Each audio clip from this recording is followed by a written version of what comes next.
हम सभी के जिंदगी में कई बार मुश्किल से मुश्किल घड़ी आती है, तो कभी हमें बड़े फैसले लेने होते हैं। उस समय हमें पता नहीं होता है कि यह फैसला हमारे जीवन पर कैसा प्रभाव डालेगा, हमारे जीवन में खुशियां लाएगा या मुसीबत। कई बार तो ऐसा भी होता है कि हम समझ ही नहीं पाते हैं कि क्या निर्णय ले जो उचित होगा, लेकिन एक सही फैसला या निर्णय हमारी जिंदगी सुखमय बना सकती है और एक गलत फैसला हमारे जीवन को नरक बना सकती है। ऐसे में सही फैसला लेने की क्षमता हमारे जीवन में सफलता हासिल करने के लिए जरूरी है। बहुत समय पहले की बात है, एक छोटे से राज्य में एक बुद्धिमान बौद्ध भिक्षु रहते थे। उनकी ज्ञान की गाथाएं दूर दूर तक फैली हुई थीं। लोग अपनी समस्याओं का समाधान पाने के लिए दूर दूर से उनके पास आते थे और वे हर समस्या का समाधान बड़े ही शांत और विचारशील तरीके से करते थे। उनकी समझदारी इतनी गहरी थी कि लोग सोचने लगे थे कि उनके पास कोई चमत्कारी शक्ति या दिव्य दृष्टि है जिससे वे हर समस्या का हल देख सकते हैं। एक दिन एक व्यक्ति ने उनसे पूछ ही लिया, क्या आपके पास कोई अद्भुत शक्ति है या कोई दिव्य दृष्टि जिससे आप हमारी समस्याओं का समाधान कर पाते हैं? भिक्षु यह सुनकर हंस पड़े, लेकिन उन्होंने उस सवाल का कोई जवाब नहीं दिया। उसी राज्य में एक बूढ़ी औरत रहती थी जो अकेली थी और अपने छोटे से खेत में काम करके अपना गुजारा करती थी। एक दिन 4 दोस्त जो दूर के गांवों से थे अपने घर की ओर जा रहे थे। वे लोग साल भर की मेहनत से कमाए धन को लेकर चल रहे थे और रात में ठहरने के लिए एक जगह की तलाश में थे। उन्हें बूढ़ी औरत का घर दिखा तो उन्होंने वहां रात बिताने की अनुमति मांगी। बूढ़ी औरत ने थोड़ा सोचा, फिर उन्हें अपने घर में ठहरने की इजाजत दी। चारों ने अपनी धन की पोटलियों को एक साथ जोड़कर बूढ़ी औरत के पास सुरक्षित रखने के लिए दे दिया, यह कहकर कि जब तक हम चारों एक साथ न आए तब तक यह पोटली किसी को मत देना। अगली सुबह चारों दोस्तों में से एक, जो थोड़ा चालाक था, ने बाकी तीनों को बूढ़ी औरत की मदद करने का सुझाव दिया। वे सब खेतों में काम करने लगे। थोड़ी देर बाद वह चालाक दोस्त बहाना बनाकर पानी लाने के लिए घर गया और बूढ़ी औरत से पोटली मांगी, यह कहकर कि वे अब जा रहे हैं। बूढ़ी औरत ने पोटली उसे सौंप दी, क्योंकि उसने देखा कि बाकी 3 दोस्त इशारे से सहमति दे रहे हैं, जबकि वे सच में केवल पानी मांग रहे थे। चालाक दोस्त पोटली लेकर भाग गया। जब बाकी 3 दोस्त वापस आए और सच्चाई का पता चला तो वे बेहद दुखी हो गए। वे राजा के पास न्याय की गुहार लगाने पहुंचे। राजा ने बूढ़ी औरत को दोषी ठहराया और उसे बाकी 3 दोस्तों का धन लौटाने का आदेश दिया। बूढ़ी औरत, जो पहले से ही गरीब थी, ये सुनकर बहुत रोई और मदद के लिए बौद्ध भिक्षु के पास गई। भिक्षु ने उसकी बात ध्यान से सुनी और कुछ देर मौन रहकर विचार किया। फिर उन्होंने कहा, तुम्हारी कोई गलती नहीं है, राजा का फैसला गलत है। जाओ और राजदरबार में जाकर यह कह दो कि उनका फैसला गलत है। डरते डरते बूढ़ी औरत राजदरबार में पहुंची और राजा से कहा कि उनका फैसला गलत है। राजा क्रोधित हुआ और उसने बौद्ध भिक्षु को दरबार में बुलाने का आदेश दिया। जब भिक्षु दरबार में पहुंचे तो उन्होंने शांतिपूर्वक समझाया, हे राजन, वादा यह था कि पोटली चारों की उपस्थिति में ही दी जाएगी। अभी यहाँ 3 ही मौजूद हैं, इसलिए यह फैसला उचित नहीं है। पहले चौथे मित्र को लाएं, तभी पोटली वापस की जा सकती है। राजा और दरबार में उपस्थित सभी लोग भिक्षु की समझदारी से प्रभावित हुए। राजा ने अपनी गलती मानी और भिक्षु का सम्मान किया। भिक्षु ने राजा को समझाया कि किसी भी निर्णय को गहराई से सोच समझकर लेना चाहिए ताकि सही समाधान मिल सके। इस कहानी से हमें यह सीखने को मिलता है कि जल्दबाजी में लिए गए फैसले अक्सर गलत हो सकते हैं। हर समस्या का हल पाने के लिए उसे गहराई से समझना और शांत मन से विचार करना जरूरी है। सही फैसला लेने की क्षमता ही जीवन में सफलता की कुंजी है। अपनी कामनाओं के कारण हम कभी उस ज्ञान को नहीं समझ पाते जिसके कारण हमारे भीतर समझ विकसित होती है। दुनिया में सभी लोगों को वह समझ विकसित नहीं हो सकती। इसलिए यदि आप वह इंसान हो जो जीवन को समझना चाहता है तो आपको अकेले ही चलना होगा। एक बार की बात है, एक महान राजा थे जिन्हें ज्ञान की गहरी लालसा थी। एक दिन उनके दरबार में एक प्रसिद्ध सन्यासी के आने की खबर मिली, जिसे सुनकर राजा बहुत प्रसन्न हुए। हालांकि वह सन्यासी बहुत ही चयनित लोगों से ही मिलते थे, फिर भी उन्होंने राजा से अकेले में मिलने का निर्णय लिया। राजा ने सन्यासी का स्वागत किया और उनसे विनती की, गुरुजी, मैं चाहता हूं कि मेरी प्रजा भी आपके ज्ञान का लाभ उठाए। क्या आप उन्हें भी अपना अमूल्य ज्ञान प्रदान करेंगे? सन्यासी मुस्कुराए और बोले, राजन, बिना उनकी इच्छा के आप कैसे मान सकते हैं कि उन्हें मेरे ज्ञान की आवश्यकता है? राजा ने उत्तर दिया, गुरुजी, ज्ञान हर मनुष्य के लिए आवश्यक है ताकि वह अपने जीवन को सही दिशा में ले जा सके। मुझे विश्वास है कि मेरी प्रजा आपके ज्ञान को ग्रहण करने के लिए तैयार होगी। सन्यासी ने सोचा और कहा, यदि आपको लगता है कि आपकी प्रजा को मेरे ज्ञान की जरूरत है तो कल सुबह उन्हें लेकर मेरे निवास स्थान पर आइए। मेरा निवास यहां से बहुत दूर एक ऊंची पहाड़ी पर है। यदि वे सच में ज्ञान प्राप्त करना चाहते हैं तो उन्हें इस यात्रा का मूल्य चुकाना होगा। राजा ने सहर्ष इस बात को स्वीकार कर लिया और पूरे राज्य में घोषणा करवा दी कि सभी लोग अगले दिन सन्यासी के दर्शन के लिए तैयार रहें। प्रजा इस खबर से उत्साहित हो गई और अगली सुबह राजा और रानी के साथ पहाड़ी की ओर चल पड़ी। यात्रा की शुरुआत में ही उन्हें रास्ते में तांबे के सिक्के बिखरे हुए दिखाई दिए। प्रजा के कुछ लोग उन सिक्कों को बटोरने लगे। राजा ने उन्हें रोका, लेकिन उन्होंने अपनी गरीबी का हवाला देते हुए आगे बढ़ने से इनकार कर दिया। मजबूरी में राजा को उन्हें वहीं छोड़कर आगे बढ़ना पड़ा। थोड़ी दूर आगे बढ़ने पर उन्हें चांदी के सिक्कों का ढेर दिखाई दिया। इस बार प्रजा का एक बड़ा हिस्सा इन चांदी के सिक्कों को बटोरने में लग गया। राजा ने फिर उन्हें छोड़ दिया और अपनी यात्रा जारी रखी और आगे बढ़ने पर उन्हें सोने के सिक्कों का एक विशाल ढेर मिला। सोने को देखकर बची हुई प्रजा भी लालच में पड़ गई और सिक्के बटोरने लगी। अब राजा और रानी ही रह गए थे जो आगे बढ़ रहे थे। जब वे पहाड़ी के करीब पहुंचे तो रानी को हीरे के आभूषण दिखाई दिए।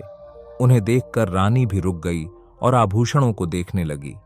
राजा ने रानी को भी वहीं छोड़ दिया और अकेले ही पहाड़ी की चोटी पर स्थित सन्यासी के निवास स्थान पर पहुंचे।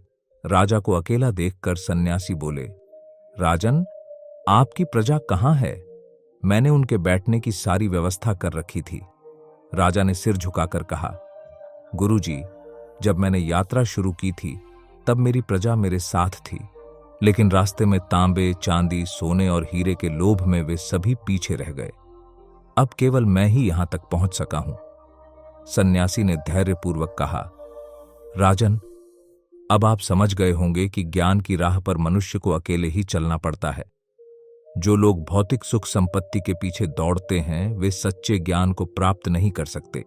ज्ञान का मार्ग उन लोगों के लिए है जो इन मोह माया से ऊपर उठकर जीवन की सच्चाई को समझने के लिए तैयार होते हैं।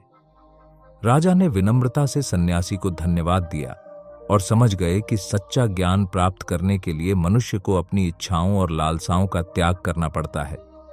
राजा अपने महल लौट गए, यह जानकर कि जीवन में जो भी मूल्यवान है उसके लिए कभी कभी अकेले ही आगे बढ़ना पड़ता है। इससे हमें यह सीख मिलती है कि ज्ञान और समझ की राह पर चलने के लिए न केवल भौतिक वस्तुओं का त्याग जरूरी है, बल्कि कभी कभी हमें अपने प्रियजनों और समाज से भी अलग होना पड़ सकता है। जब हम अपनी आंतरिक आवाज और ज्ञान की पुकार को सुनते हैं तब हमें सही मायने में जीवन का अर्थ समझ आता है। आपको क्या लगता है कि आप अपने हर काम होश में करते हैं? जाहिर है सभी का यही जवाब होगा कि हाँ, हम अपने हर काम होश में करते हैं। लेकिन होश में आना या जागना बहुत बड़ी घटना होती है। आज हम जानेंगे कि जागृति का क्या मतलब होता है। शुरू करते हैं गौतम बुद्ध की प्रेरणादायक कहानी। क्या आप भी सोए हुए हैं? एक समय की बात है, एक व्यक्ति गौतम बुद्ध से बहुत प्रभावित था। वह हमेशा सोचता था कि ऐसी कौन सी विशेषता है जो बुद्ध को बाकी लोगों से अलग बनाती है। इसी प्रश्न का उत्तर खोजने के लिए एक दिन वह व्यक्ति बुद्ध के पास गया। उसने गौतम बुद्ध को प्रणाम किया और कहा, बुद्ध, मेरे मन में आपसे जुड़े कई सवाल हैं। क्या आप मेरे सवालों का जवाब देंगे? बुद्ध मुस्कुराए और बोले, बिल्कुल, मेरा काम ही लोगों के सवालों का उत्तर देना है। पूछो, क्या पूछना चाहते हो? व्यक्ति ने पूछा, बुद्ध, आप इतने महान कैसे हैं? क्या आप भगवान हैं? बुद्ध ने जवाब दिया, नहीं, मैं भगवान नहीं हूं, व्यक्ति ने फिर पूछा, तो क्या आप भगवान के भेजे गए दूत हैं जो हमें ज्ञान देने के लिए इस धरती पर आए हैं? बुद्ध ने फिर से मना किया, नहीं, मैं भगवान का दूत भी नहीं हूं। व्यक्ति ने हैरान होकर कहा, अगर आप भगवान नहीं हैं और न ही भगवान के दूत हैं, तो फिर आपकी महानता का क्या कारण है? क्या आपके पास कोई अलौकिक शक्ति है जो आपको इतना खास बनाती है? बुद्ध ने उत्तर दिया, नहीं, मेरे पास कोई विशेष शक्ति भी नहीं है। यह सुनकर व्यक्ति और भी चकित हुआ। उसने पूछा, फिर आप कौन हैं? ऐसा क्या है जो आपको अलग बनाता है? बुद्ध ने शांति से कहा, मैं बस एक जागरूक अवस्था हूं, मैं जागा हुआ हूं। व्यक्ति ने हैरानी से कहा, लेकिन जगे हुए तो हम सब हैं, मैं भी जगा हुआ हूं, तभी आपसे सवाल कर पा रहा हूं। बुद्ध ने मुस्कुराते हुए कहा, सच्ची जागृति एक बहुत बड़ी घटना होती है। तुम वास्तव में जागे हुए नहीं हो, बल्कि सोए हुए हो। तुम्हारे सवाल पूछने का कारण यह है कि तुम किसी रहस्य की तलाश में हो, लेकिन यहां कोई रहस्य नहीं है। मैं एक ऐसी अवस्था में हूं जिसे बुद्धत्व कहते हैं। जो इस अवस्था में रहता है वही सच्चे अर्थों में जागा हुआ होता है। बुद्ध ने आगे समझाया, जो व्यक्ति वर्तमान क्षण में पूरी तरह से जीता है, जिसे बीते हुए कल या आने वाले कल की चिंता नहीं होती, जो मौन और शून्य से भरा हुआ होता है, वही वास्तव में जागा हुआ होता है। बुद्ध की ये बातें सुनकर व्यक्ति बहुत प्रभावित हुआ। उसने कहा, लेकिन बुद्ध, हमें तो कभी ऐसा नहीं लगता कि हम सोए हुए हैं। हमें तो यही लगता है कि हम देख रहे हैं, सुन रहे हैं, अपने सभी काम कर रहे हैं। फिर हम कैसे सोए हुए हो सकते हैं? बुद्ध ने उत्तर दिया, यही तो सबसे बड़ा भ्रम है। लोगों को कभी यह एहसास नहीं होता कि वे सोए हुए हैं। वे यह नहीं देख पाते कि उनकी सभी गतिविधियां एक निर्धारित व्यवस्था के अनुसार हो रही हैं। उस व्यवस्था के बाहर उनका कोई अस्तित्व नहीं है।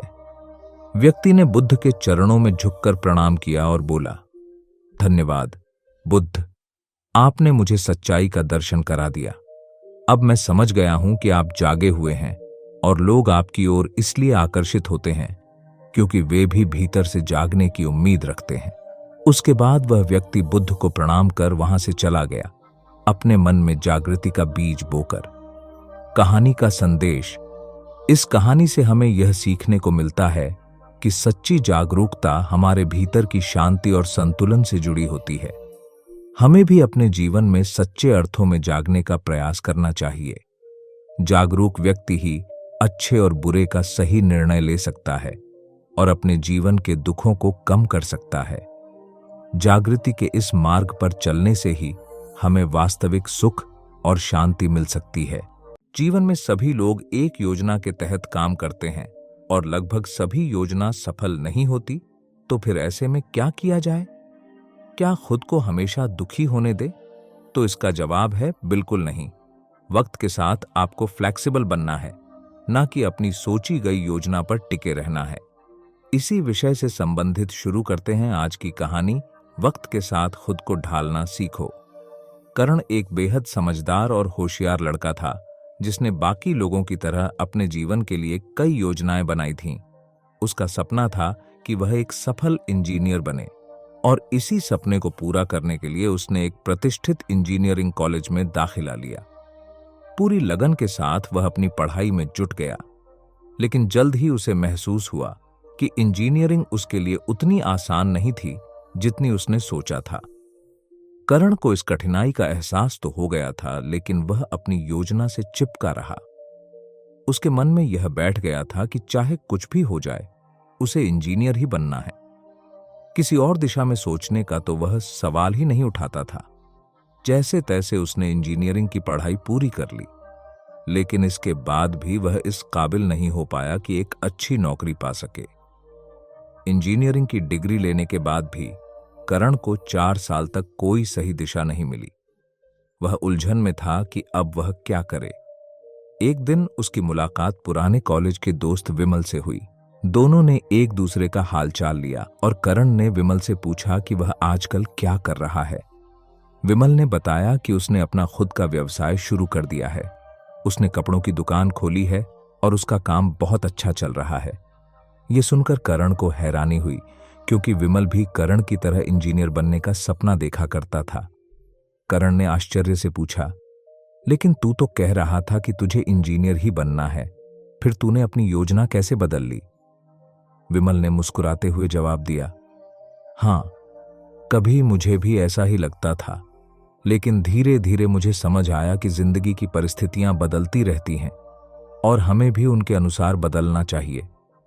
अगर मैं इंजीनियरिंग में ही फंसा रहता तो शायद आज इतनी अच्छी स्थिति में नहीं होता। इसलिए मैंने अपनी योजना बदली और अपना व्यवसाय शुरू किया। विमल की बातें करण के दिल को छू गईं।